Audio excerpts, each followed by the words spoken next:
अपवित्रः पवित्रो वा सर्वावस्थां गतोऽपि वः या श्रुत पुण्डरीकाक्षं स्वाभ्यन्तरशुचिः पुण्डरीकाक्षं प्रातुः पुण्डरीकाक्षं प्रातुः यजमान्यम् आचमनीयं कुर्यादः। ओम केशवाय नमः, ओम नारायणाय नमः, ओम माधवाय नमः। ऋषिकेशाय नमः, हस्तो प्रक्षाल्यामि। श्री गोविंदाय नमो नमः। पुष्प चावल ले लो हाथ में।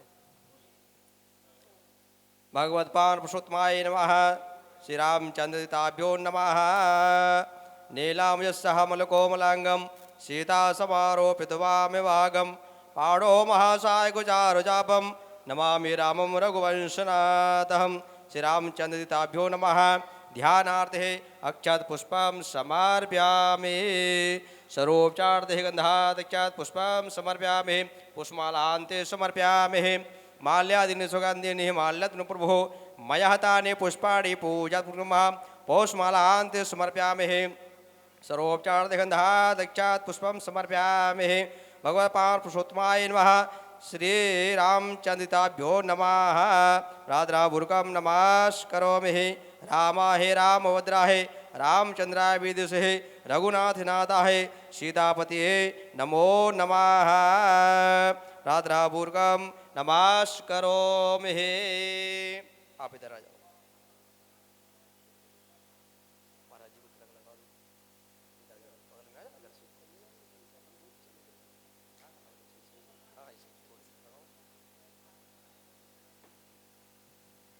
ओम व्यासाय ओम व्यासाय नमः। व्यास रूपाय विष्णुवे नमो वै ब्रह्मावशिष्टे नमो नमः। श्री व्यासाय नमः। गुरुर्ब्रह्मा गुरुर्विष्णुः गुरुर्देवो महेश्वरः गुरुर्साक्षात् परं ब्रह्म तस्मै श्री गुरुवे नमः। बोलिए राजा रामचंद्र भगवान की जय। श्री व्यास जी महाराज की जय।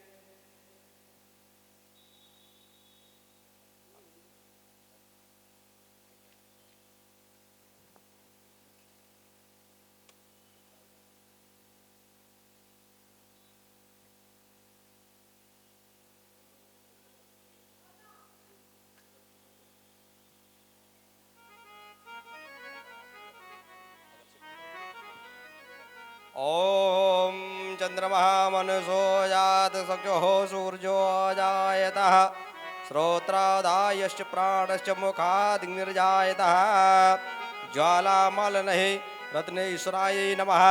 सर्वोपचारार्थे गन्धात् अक्षत पुष्पं समर्पयामि। हे राजा राम तेरे आरती गाऊं। हे राजा राम तेरे आरती गाऊं। आरती गाऊं प्यारे तुमको रिझाऊं। आरती गाऊं प्यारे ओ तुमको रिझाऊं। हे राजा राम तेरे आरती गाऊं। हे राजा राम तेरे आरती गाओ। तीर मुकुट तेरे शीश पे सोहे। तीर मुकुट तेरे शीश पे सोहे। सब जन का मन तू ये मोहे। देखी छवि में बल बल जाऊं। हे राजा राम तेरी आरती गाओ।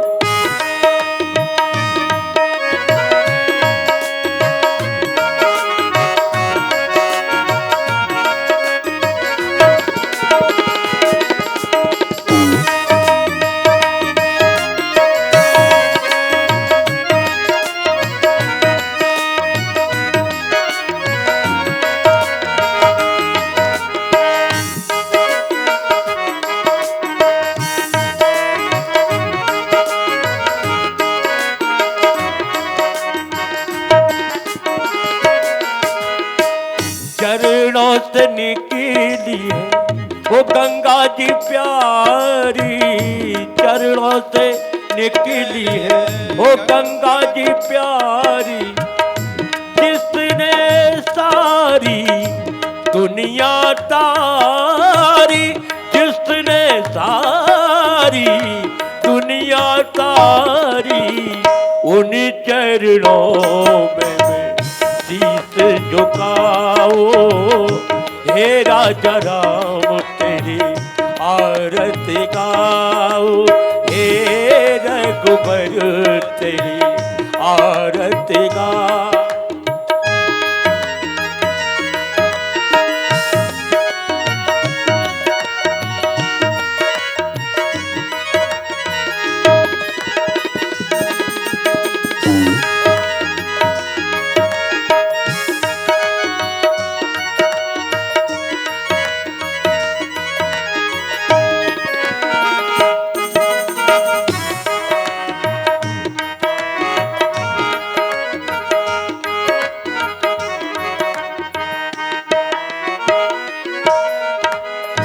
दासी अनाथ के दाती आप हो, दासी अनाथ के दाती आप हो, सुख दुख जीवन प्यारे साथी आप हो, सुख दुख जीवन प्यारे साथी आप हो। बार बार मैं तुमको बनाओ, हे राजा राम तेरे आरती गाओ, आरती गाऊं प्यारे तुमको रिझाओ, आरती गाऊं प्यारे ओ तुमको रिझाओ। हे रघुबर तेरी आरती गाओ, हे राजा राम तेरी आरती गाओ। कर्पूर गौरव करुणावतारम संसार सारम भुजगेन्द्रहारम सदा वसंतम हृदयारविंदे भवम भवानी शतम नमामि। त्वमेव माता च पिता त्वमेव, त्वमेव बंधु च सखा त्वमेव, त्वमेव वेद्या दृढं त्वमेव, त्वमेव सर्वं मम देव देवो, त्वमेव सर्वं मम देव देवो, त्वमेव सर्वं मम देव देवो।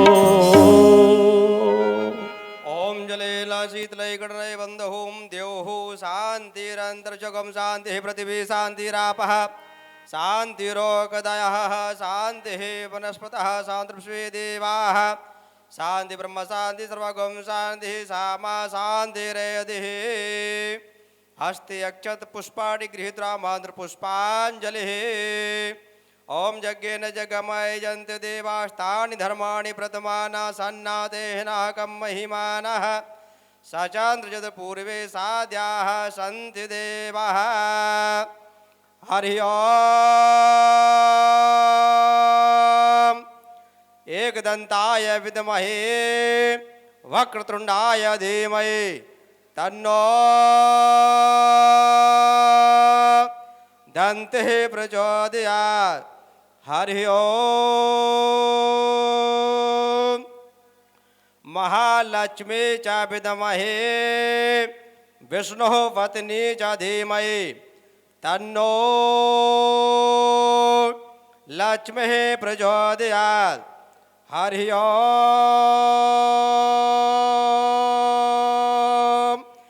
नंदनंदनाय विद्महे कृष्णवल्लभाय च धीमहि तन्नो राधा प्रचोदयात्। हरि ओम आंजनेय च विद्महे बाहुपुत्रा च धीमहि तन्नो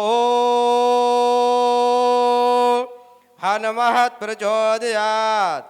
हरि ओम कात्यायने च विद्महे कन्याकुमारी च धीमहि तन्नो दुर्गा प्रचोदयात्। हरि ओम हंस हंसाय विद्महे परमहंसाय धीमहि तन्नो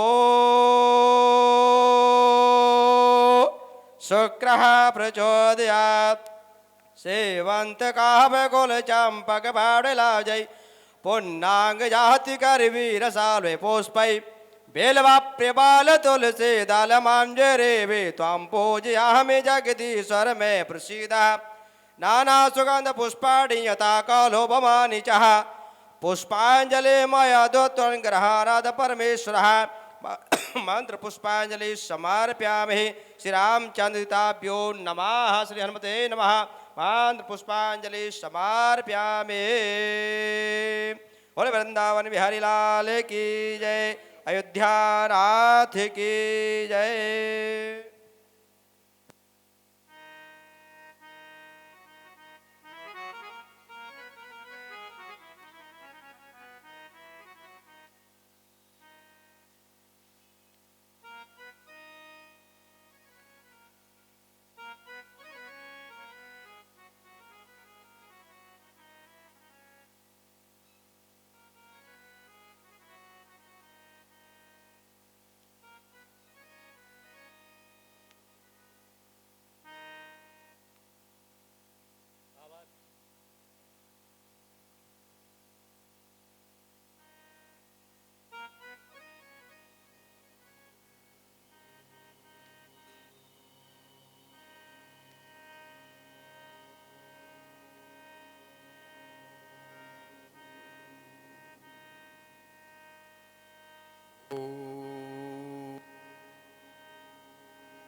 श्री गणेशाय नमः। श्री सरस्वत्यै नमः। श्री परमात्मने नमः। जानकी वल्लभो विजयते करा।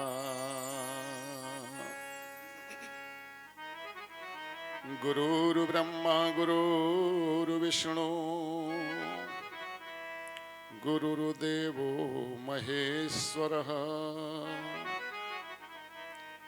गुरुर्साक्षात् परब्रह्म तस्मै श्री गुरुवे नमः। श्री सीतानाथ समारंभाम् रामानंदाय मध्यमाम् अस्मदाचार्य पर्यन्तां वन्दे श्री गुरु परंपरा।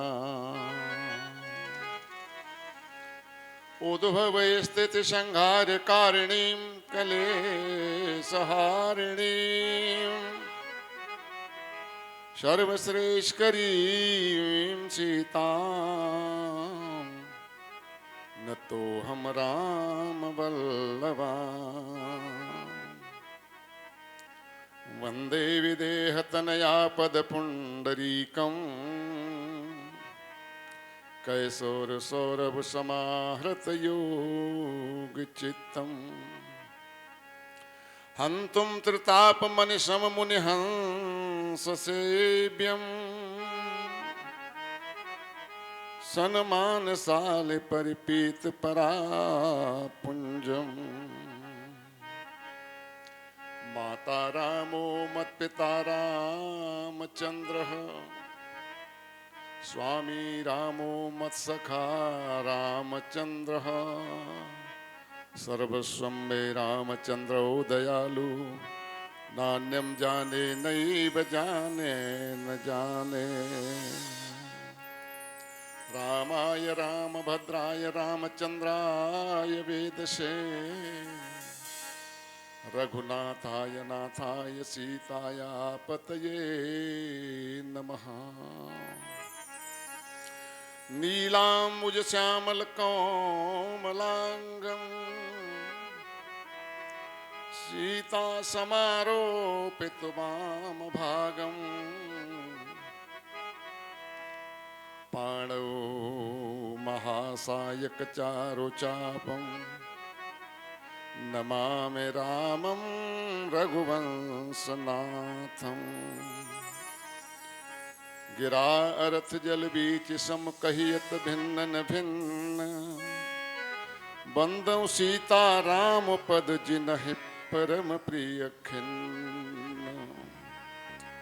एक छत्र एक मुकुट मणि सब बरनन पर जोई, तुलसी रघुबर राम के बरन बिराजत दो।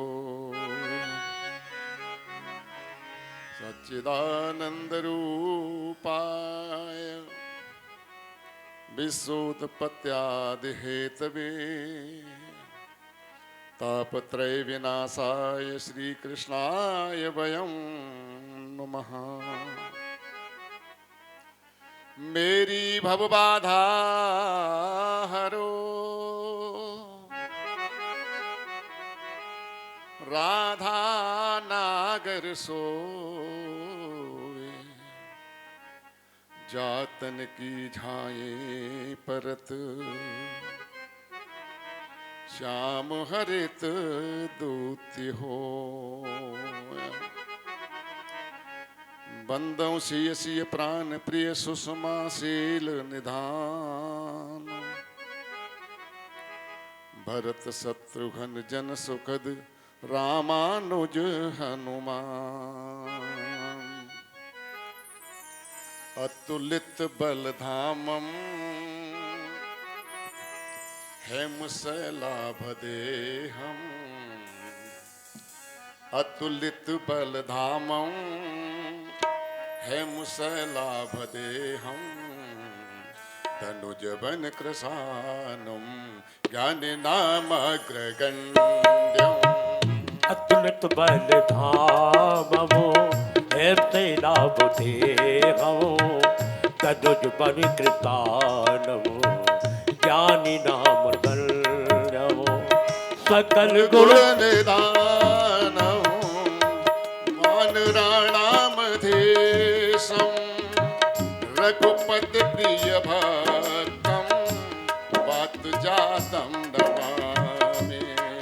अतुलित बलधाममो हेमशैलाभदेहम्, तनुज बन कृतानमो ज्ञानी नाम गण्यमो। सकल गुण निधानो वारणालाभधीशो, रघुपत प्रिय भक्तमो वाचातं नमामि। अतुलित बलधाममो हेमशैलाभदेहम्, तनुज बन कृतानमो ज्ञानी नाम गण्यमो।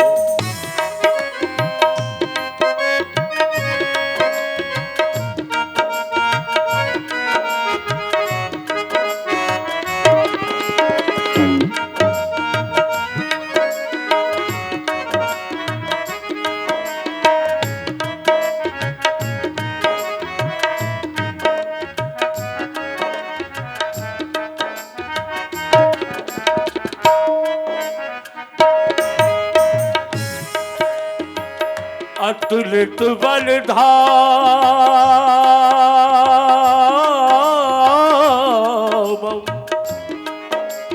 हेमशैलाभदेहम्,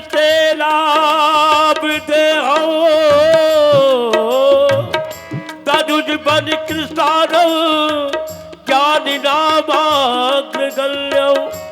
सकल गुण निधानम् सकल गुण निधानमो वादिराणामधीशमो, रघुपत प्रिय भक्तम जातं नमामि। अतुलित बलधाममो हेमशैलाभदेहम्, तनुज बन कृतानमो नामामृतल्यमो। सकल गुण निधानो वारणालाभदेशमो, रघुपत प्रिय भक्तमो जाते नमामि।